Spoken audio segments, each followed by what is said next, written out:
어떤 한 중년 남성이 굉장히 높은 산에 한번 오르기로 큰 마음을 먹고 출발하기 전에 배낭에 필요한 것들을 이것저것 다 엮기 시작했습니다.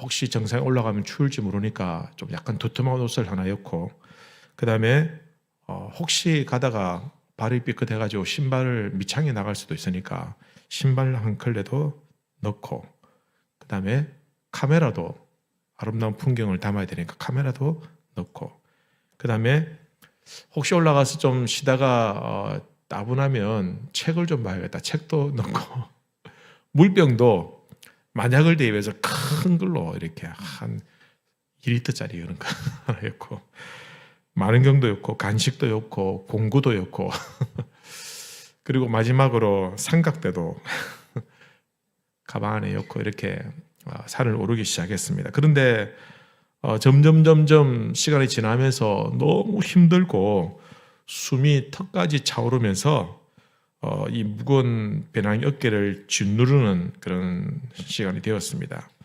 같이 출발했던 사람들은 어느새 아무도 보이지 않고 자기가 제일 뒤에 낙오되어서 겨우겨우 무거운 그 배낭을 메고 올라갔던 것입니다.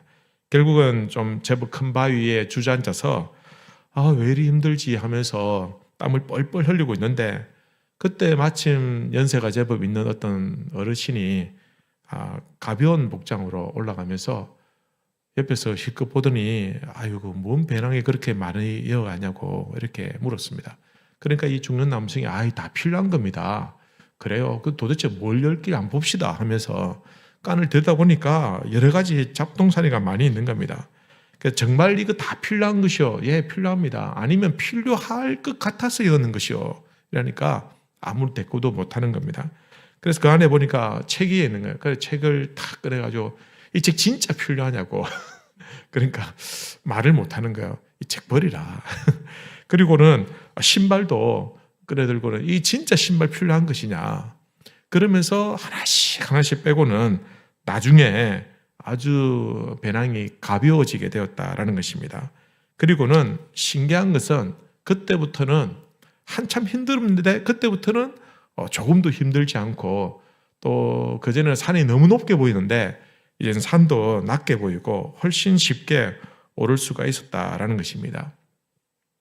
산이 낮아진 것이 아니라 짐이 가벼워진 것이죠. 여러분, 정상에 잘 오르는 사람, 빨리 오르는 사람들은 버릴 줄 아는 사람들입니다. 높이 오르는 사람은 짐이 가벼운 법이다라는 것입니다. 우리 인생의 여정도 이와 비슷합니다. 결국은 우리가 마지막에 참 하나님 앞에 설 때는 아무것도 가져가지 못하는데, 대부분의 사람들이 마치 죽고 난 이후에도 뭔가를 가져갈 수 있을 것처럼 자기 인생의 배낭에 이것저것 다 꾸겨 엮는 사람들이 많더라라는 것입니다. 이 세상에서 집착하고 있는 것들, 이 세상에서 미련을 버리지 못하는 것들, 그런 것들을 다 이고지고 가려고 해도 결국은 인생의 마지막 순간에는 그 어느 것 하나도, 실로라기 하나도 걸치고 갈 수 없는 것이 우리 인생이다라는 것입니다. 대부분은 다 버려야 될 것입니다. 근데 버리지 못하면 그만큼 산에 무거운 배낭을 들고 올라갈 때 고통스러운 것처럼 우리 인생도 버리지 못하면 버리지 못할수록 많은 것들을 이고지고 싸면 쌀수록 더 인생이 괴로운 법이다라는 것입니다. 우리를 괴롭게 하고 우리를 해롭게 하는 것이 있다고 한다면 과감하게 던져 버려야 됩니다. 사람들마다 버려야 할 것은 다르겠죠.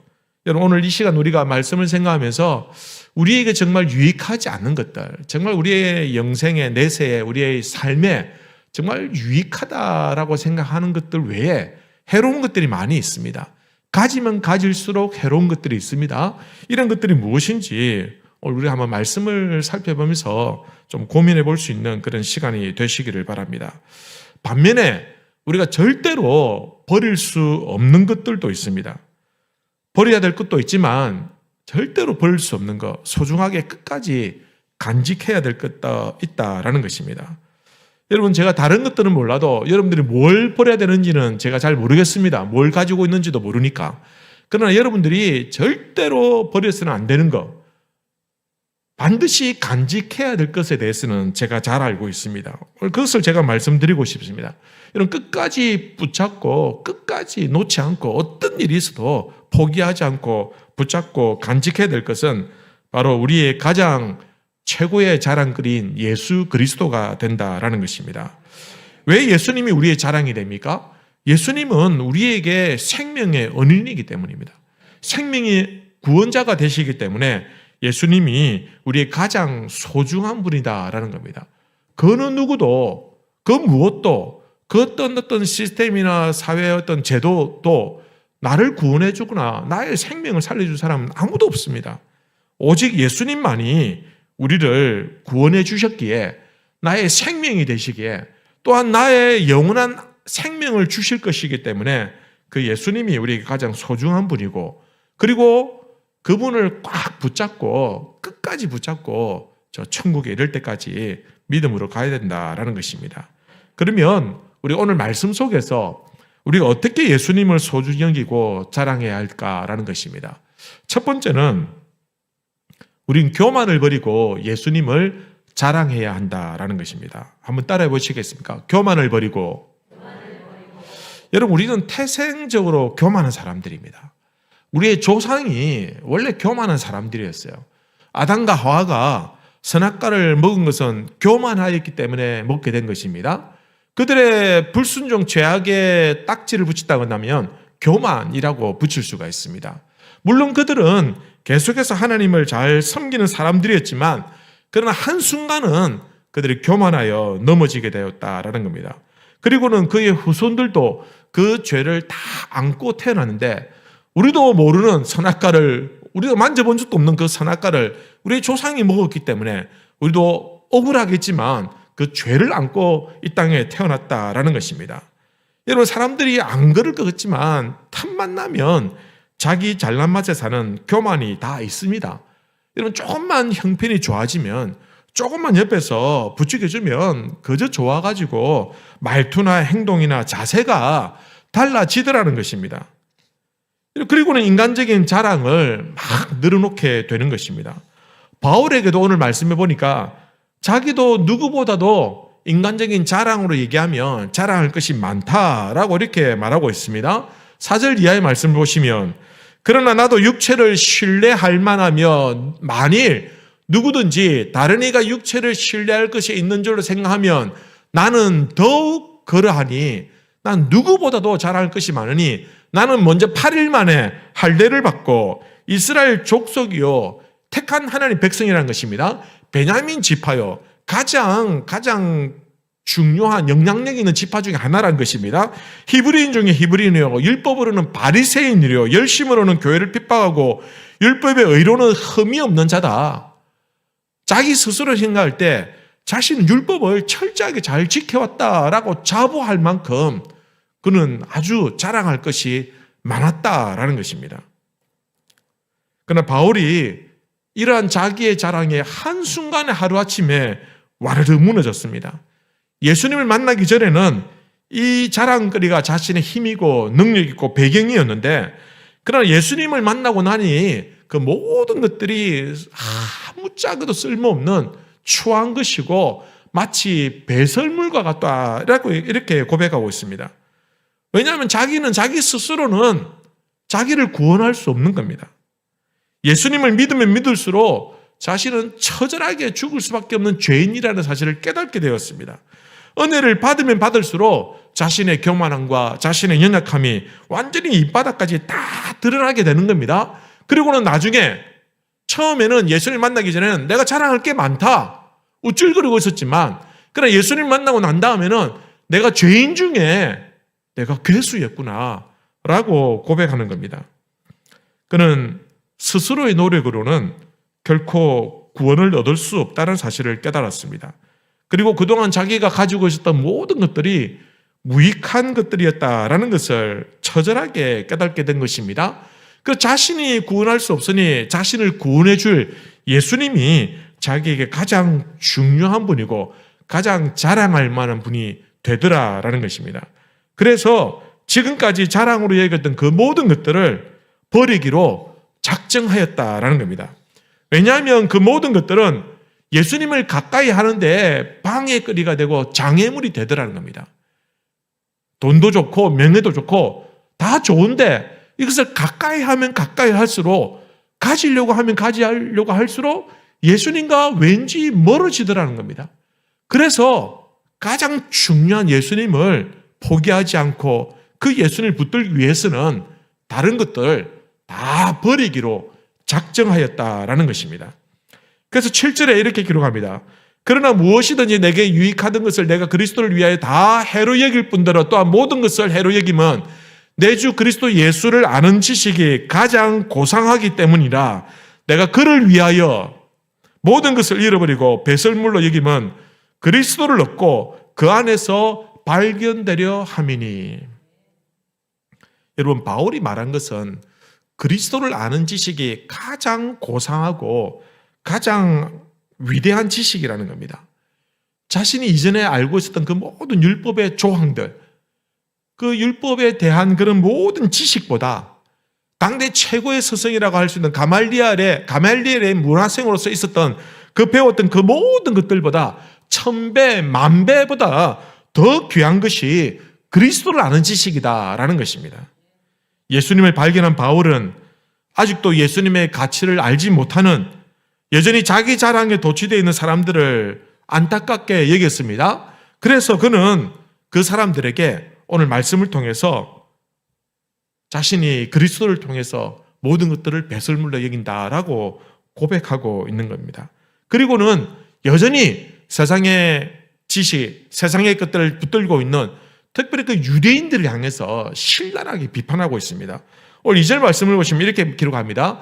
개들을 삼가고 악행하는 자들을 삼가고 몸을 상해하는 자를 삼가라. 여기서 개란 말은 무슨 말이냐면은 영적 가치를 알지 못하는 사람들. 여러분, 개는 길에 만약에 금덩어리가 있고 뼈다귀가 있으면 뭘 물겠습니까? 뼈다귀를 뭅니다. 그게 가장 귀한 것으로 알기 때문에. 그죠? 마치 바울이 볼 때에 이 유대인들이 가장 고귀한 예수 그리스도는 포기하고 그 개뼈다귀 같은 그 율법 그거 붙들고 그게 매여 있는 것을 보니 너무 안타깝더라는 겁니다. 행악하는 자들은 어떤 자들이냐? 자기 인생에서 자기 마음대로 자기가 주장하고 자기가 주인이고 자기 생각대로 살려고 하는 사람들을 지칭하는 말입니다. 몸을 상해하는 일은 어떤 사람들이냐?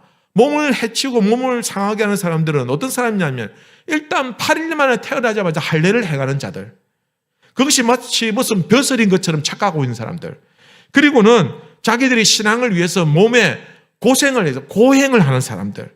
심지어는 자기 몸을 채찍으로 때리는 사람들. 칼로 끄어가면서 하는 사람들. 그리고는 자신의 몸에 있는 이런 것들을 자랑스러워하는 사람들. 내가 금식했다 하면서 몸을 상하게 한 사람들. 이런 사람들을 몸을 상하게 하는 자들이다라고 비판하고 있는 겁니다. 이런 바울의 당시의 유대인들의 실수, 유대인들의 잘못은 중세 교회 시대에도 그대로 나타났습니다.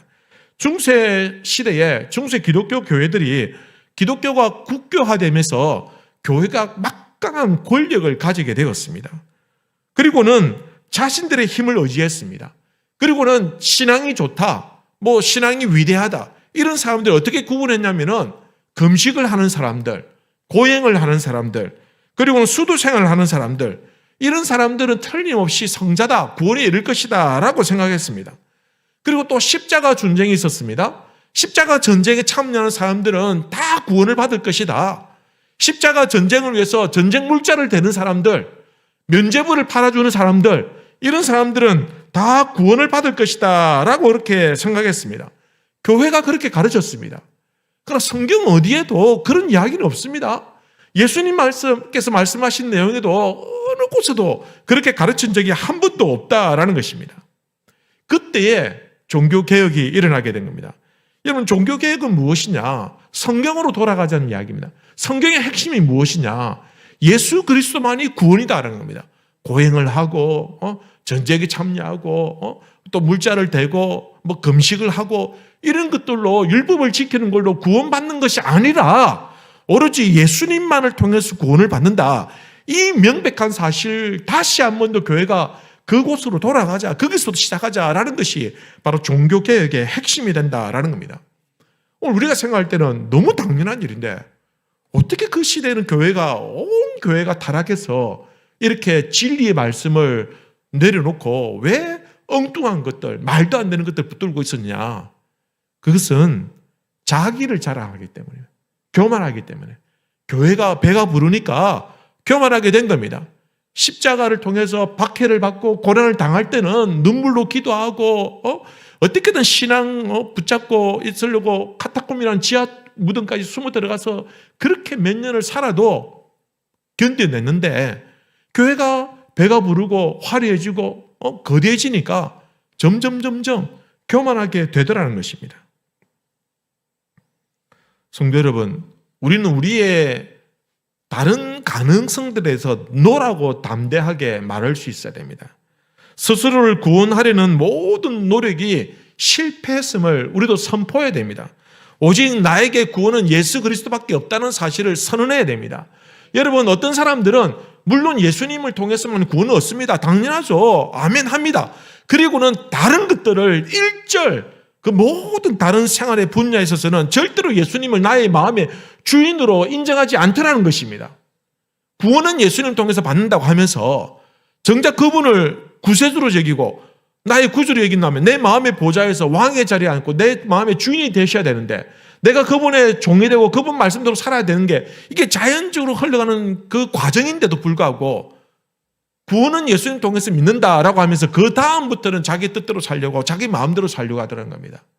오늘 현대인들이 그렇게 살지 않습니까? 예수님 통해서 구원받기를 바랍니다. 그리고는 세상에서, 직장에서, 가정에서, 캠퍼스에서 뭐 일을 결정하거나 판단하거나 그럴 때는 다 자기 중심으로 자기 욕심을 따라가는 거예요. 그러면은 그 고백이 참된 고백이라 할 수 있을까?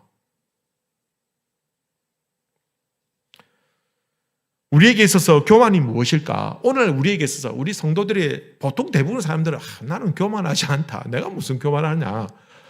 그렇게 대부분 생각하지만 여러분 그렇지 않습니다.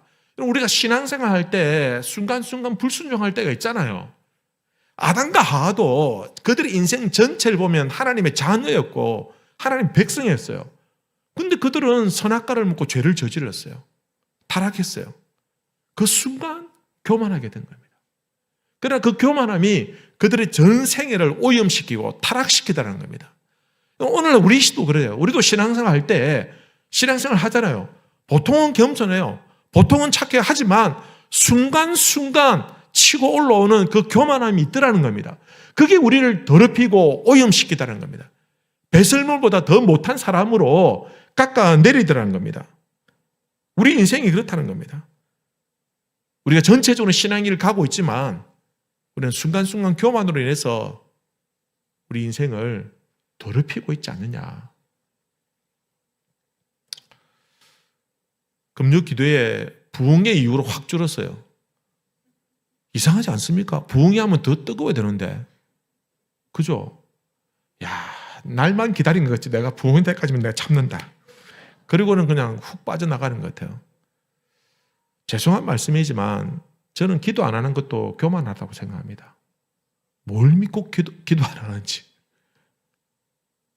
기도 안 해도 된다는 생각을 가지고 있잖아요.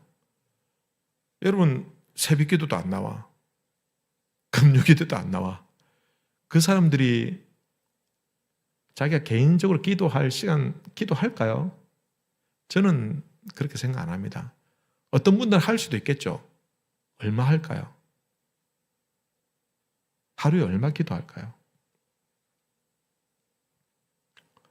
여러분 하루에 30분 기도하는 것도 쉽지 않습니다. 진짜 어렵습니다. 기도를 왜 할까요? 내 힘으로는 안 되고 하나님 도우심이 필요하기 때문에 엎드리는 거 아닙니까? 근데 기도하지 않는다고 한다면, 기도에서 일절 관심도 없다고 한다면, 물론 이 시간만 바쁠 수도 있고 다른 날은 되는데 목사님 왜 수요 기도에 목요 기도에도 없고 왜 금요 기도에만 있으면 나는 금요일 제일 바쁜데, 물론 사정이 있을 수도 있겠지만 그러나 전체적으로 볼 때 기도하지 않는 것은 우리가 교만하지 하기 때문이지 않을까. 그러니까 기도가 필요하다고 생각 안 하는 거예요. 내 인생의 진로와 내 인생의 길이 거기에 있다고 생각한다고 한다면, 내 꽉 숨막힐 듯한 내 어떤 상황을 기도를 통해서 물꼬를 틀 수 있다는 확신만 있다고 한다면 기도 안 할 수가 없습니다, 여러분. 기도하면은, 예를 들어서 기도하면은 100만 원씩 적립된다 하면은 기도 안 하겠습니까? 기도하면 1000만 원씩 적립된다 하면은 막 만사제쳐 놓고 와가지고 통성으로 하지 말자 해도 통성으로 기도하고 그렇게 하지 않을까요? 그러나 우리 인생이, 여러분, 기도가 1000만 원밖에 안 될까요? 기도가 1억밖에 안 될까요? 그렇지 않습니다. 우리 기도는 하늘 문을 열고 하나님의 보좌를 흔드는 능력의 기도가 되는 것입니다. 하나님께서 역사를 바꾸는 그 원동력을 우리의 기도를 통해서 찾으시다는 겁니다. 그러니 기도하는 것도 겸손하기 때문에 기도할 수 있다라는 것입니다. 우리 힘으로 애쓰지 맙시다. 너무 우리 힘으로 우리 스스로 구원하려고 쓸데없는 노력들을 기울이지 말고, 우리 힘으로는 안 된다라고 패배를 선언하고 오로지 겸손한 마음으로 교만을 버리고 기도할 수 있는 우리 성도님들 되시길 바랍니다. 두 번째는 반대로 열등감을 버리고 예수님을 자랑해야 된다라는 거예요. 따라해 보실까요? 열등감을 버리고. 저는 열등감이 교만의 또 다른 얼굴이라고 생각합니다. 교만 못지않게 위험한 것이 열등감입니다. 사람들이 열등감의 노예로 열등감에 붙잡혀 있습니다. 그런데 예수님께서는 교만한 자들도 그들의 교만한 일을 꺾으시고 구원하시지만, 그러나 예수님께서는 열등한 사람들도 그들을 구원해 주시더라라는 것입니다. 예수님은 자기 힘으로 스스로 구원할 수 없다고 자부하는 교만한 자들뿐만 아니라 반대로 나는 아무것도 못해요, 나는 못해요, 나는 안 해요 라는 그런 연약한 사람들도 건져내시고 구원해 주시더라라는 것입니다. 예수님의 은혜는 구원하지 못하는 사람이 없습니다. 예수님의 은혜가 임하기만 하면 그는 누구라도 그 열등감이 늪에서 헤어나올 수 있다라는 것입니다. 예수님께서 구원하신 사람들을 보십시오.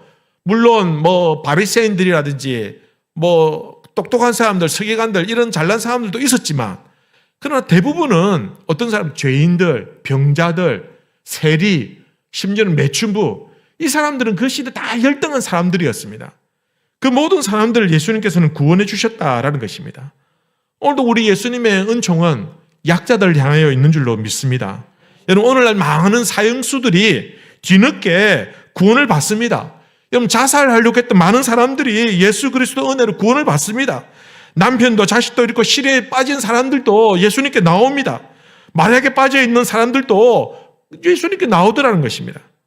예수님을 통해 구원을 받고 평생 질병으로 고생하는 사람들도, 그 열등감이 찌들은 인생들도 예수님께서 구원해 주시더라라는 것입니다. 여러분, 우리의 발목을 붙잡고 있는 교만이나 아니면 또 다른 열등감이 있다고 한다면 그것을 던져버리시길 바랍니다. 빨리 버릴수록 좋습니다. 해로운 것이기 때문에. 여러분, 열등감 갖지 마십시오. 내가 열등할수록 내가 주님 더 의지하고 주님 더 앞에 나가서 붙잡을 때 주님께서는 우리의 손목을 붙잡아 주시고 인도해 주신다라는 것입니다. 여러분, 우리 예수님만 자랑하면서 살기를 원합니다.